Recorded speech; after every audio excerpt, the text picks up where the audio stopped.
Way analysis of variance with interaction. Interaction कहते हैं जी combine effect of two factors को, यानी इस बात को कि हम कैसे वेरिएंस का एनालिसिस करेंगे। ठीक है, इसके लिए मैंने एक सिचुएशन जो यहाँ पे बना रखी है जो कि मैं आपसे शेयर करता हूँ कि यहाँ पर हम ये कह रहे हैं कि एज अ बडिंग साइकोलॉजिस्ट, ठीक है, you wonder whether you can teach old dogs new tricks.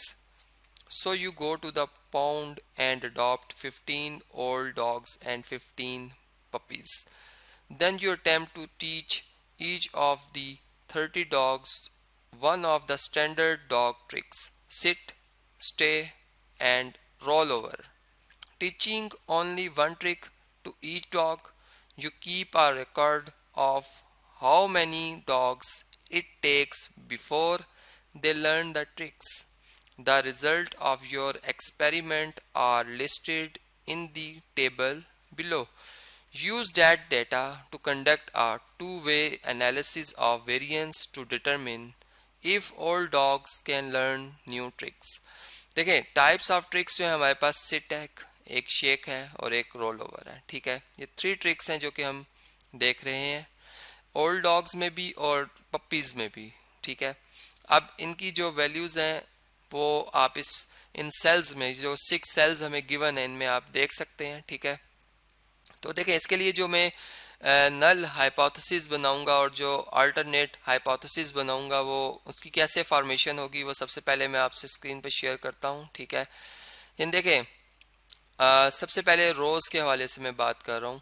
इसमें जो नल हाइपोथेसिस मेरा बन रहा है वो ये है कि there is no difference between the time it takes an old dog to learn a trick and a puppy to learn a trick. ठीक है, मतलब दोनों के लिए सेम टाइम लग रहा है। ये हमारा नल हाइपोथेसिस है फॉर रोज। ठीक है, और इसका अल्टरनेट हाइपोथेसिस क्या होगा कि there is a difference between the time it takes an old dog to learn a trick and a puppy to learn a trick. ठीक है, इसका मतलब कि इन दोनों में अलग अलग टाइम, अब कौन पहले लर्न करता है हमें नहीं पता लेकिन डिफरेंस है। ठीक है, अब बी जो है हमने जो हाइपोथेसिस बनाएंगे वो कॉलम्स के हवाले से है कि इसमें हम जो नल हाइपोथेसिस बनाएंगे वो ये होगा कि there will be no difference between the time it takes to learn the different types of tricks. देखें यहाँ पे हम टाइम की बात कर रहे थे, time it take to an old dog to learn a trick and a puppy to learn a trick, जबकि इसमें हम क्या बात कर रहे हैं, हम जो डिफरेंट जो इसमें हम कह सकते हैं टाइप्स ऑफ ट्रिक्स हम उसके हवाले से बात कर रहे हैं। ठीक है,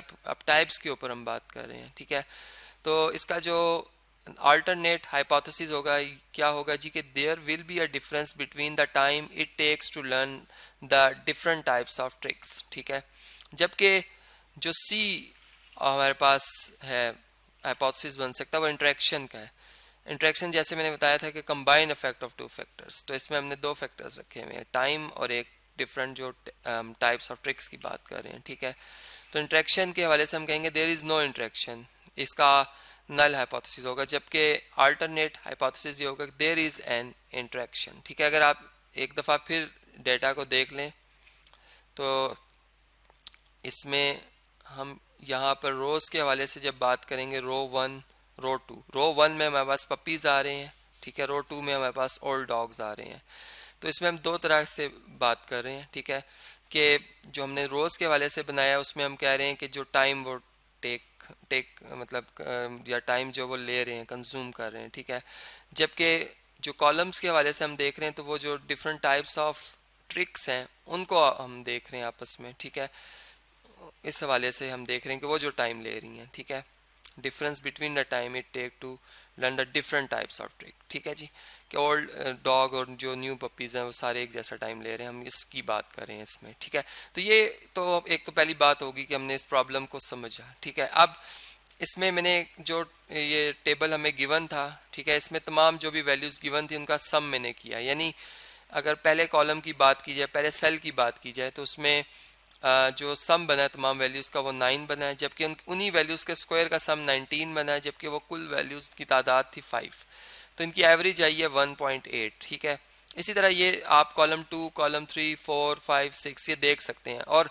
अगर आप इस तरह से इनका टोटल कर लेते हैं, ठीक है, रोज़ के हवाले से, ठीक है, तो ये देखें 40 और ये 26 के कितना हो जाता है 66, और इसमें अगर आप 66 में अगर 9 ऐड करते हैं तो ये 75 आ जाता है। इसी तरह इनके जो टोटल्स का सम किया जाएगा, ठीक है, इस तरह से कि 19, 142 और 330 ऐड होते 491 बनता है। और इसी तरह ये तीनों अगर रो वाइज ऐड कर लिए जाएं, ठीक है, 555 तो ये 15 आ जाता है। ठीक है, तो ये इस तरीके से मैंने मतलब ये वैल्यूज़ जो हैं यहाँ पर शेयर की हैं आपसे। ठीक है, और इसी तरह ऑल डॉग्स की भी ये वाली वैल्यूज़ आप समझ सकते हैं। ठीक है, जबकि यहाँ पे कॉलम टोटल हम कर रहे हैं, यानी ये 9 और 16 ऐड और 25 हो गया। ठीक है, यहाँ पर जो ये 19 और 58 ऐड और 77 आ गया, जबकि 5 और 5 ऐड और 10 आ गया। इसी तरह 26 और 50 ऐड और 76 आ गया, 142 और 520 ऐड और 662 आ गया आंसर। ठीक है, ये इसी तरह 330 और 996 ऐड हुए तो ये 1326 आंसर आ गया, जबकि 40 और 70 ऐड हुए तो 110 आ जाता है। तो ये बेसिकली हमें जब हम आगे फार्मूलाज लिखेंगे, ठीक है, तो सम ऑफ स्क्वायर्स के फार्मूलाज लिखेंगे, वहाँ पर हमें इसकी ज़रूरत पड़ेगी। ठीक है, अब देखें ये हमारा है नोवा टेबल। ठीक है, इसमें हम सोर्स ऑफ वेरिएशन की बात करें sir, rows, columns, interaction, within और टोटल। ठीक है, विद इन को हम बेसिकली एरर भी कहते हैं। यहाँ पे हम सम ऑफ स्क्वायर्स की वैल्यू लिखेंगे for rows, columns, interaction and within, जबकि यहाँ पे हम डिग्री ऑफ फ्रीडम्स लिखेंगे rows, column, interaction, within and total. ठीक है, और मीन स्क्वायर्स की वैल्यू यहाँ पर आएंगे, और इसी तरह से एफ जो हमारा स्टैटिस्टिक है उसकी वैल्यूज़ फिर मैं यहाँ पे लिखूंगा, और इसको ही देखते हुए मैं अंदाज़ा लगाऊंगा क्रिटिकल रीजन का क्या आया, कि ये मेरी जो स्टैटिस्टिक की वैल्यू है वो क्रिटिकल रीजन में फॉल कर रही है या नहीं करी। इसमें हम डिग्री ऑफ फ्रीडम ही मतलब स्टेप बाय स्टेप चलेंगे और मैयर करेंगे। ठीक है, तो देखें सबसे पहले हम सम ऑफ स्क्वायर्स की मेजरमेंट करते हैं। ठीक है, इसमें जो फार्मूला हमारे पास यूज़ होगा, देखिए सम ऑफ स्क्वायर्स फॉर टोटल और सम ऑफ स्क्वायर्स फॉर रोज। ठीक है, ये अभी मैंने आपके सामने जो है इनके फार्मूलाज जो हैं वो आपसे शेयर किए हुए हैं। ठीक है, देखें यहाँ पर हम जो तमाम वैल्यूज़ हैं उनके स्क्वायर का जब सम करते हैं, ठीक है, वो बनता है हमारे पास मतलब तमाम वैल्यूज़ जो गिवन है हमें, ठीक है, अगर उनके स्क्वायर्स किए जाएं, ठीक है, और उनका सम किया जाए तो वो बनता है 2065। जबकि जो वैल्यूज़ हैं, ठीक है, उन तमाम का सम किया जाए और फिर उनका स्क्वायर किया जाए, यानी ग्रैंड टोटल आप समझ लें। ठीक है, तो वो हमारे पास बनता है 211 और उसका स्क्वायर बनता है 44,521। ठीक है, जबकि टोटल जो वैल्यूज़ हमें गिवन है वो कितनी गिवन है, हर कॉलम में हर सेल में मतलब 5 वैल्यूज़ हैं, टोटल सेल 6 हैं, तो 5 टाइम्स 6 30 वैल्यूज़ हैं। ठीक है, ये टोटल 30 आएगा। तो जब हमने इसको सॉल्व किया हमारा आंसर आ रहा है 580.967। ठीक है, जबकि सम ऑफ स्क्वायर्स के लिए हम यहाँ पर इसको मैं रेस कर देता हूँ, बल्कि ये हमारे पास प्लस सी का साइन आएगा यहाँ पे। ठीक है, ये मैं एक दफ़ा इसको दोबारा लिख देता हूँ कि ये प्लस का साइन है। ठीक है, और इसमें हम क्या करेंगे, जो रोज़ में वैल्यूज़ आ रही हैं उनका सम करेंगे, और जो भी सम बनेगा उनका स्क्वायर करेंगे। ठीक है, और डिवाइडेड बाय जो रोज़ में नंबर आ रहे हैं वो कितने आ रहे हैं जी, 15 आ रहे हैं। क्योंकि इन दोनों में दोनों का डिनोमिनेटर 15 है, मैंने एक ही दफ़ा लिख दिया 15। ठीक है, यानी यहाँ से आप देख सकते हैं।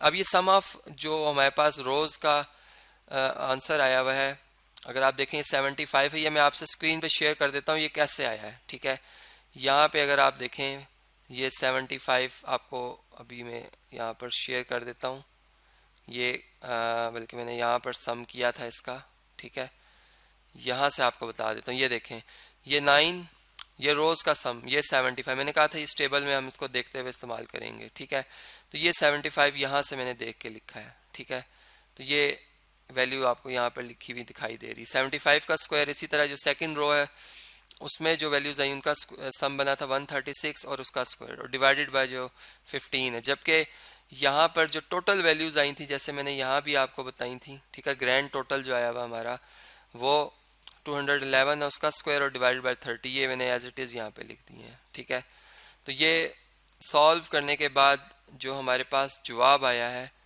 ये आ जाता है 124.034। अब इस वीडियो को मैं कंटिन्यू कर रहा हूँ नेक्स्ट वीडियो, क्योंकि अभी काफ़ी कैलकुलेशंस बाकी हैं। ठीक है, हमारा जो नोवा टेबल है उसको अभी हमने कंप्लीट करना है, तो मैं नेक्स्ट वीडियो में बाकी कैलकुलेशंस जो है वो आपसे शेयर कर देता हूँ।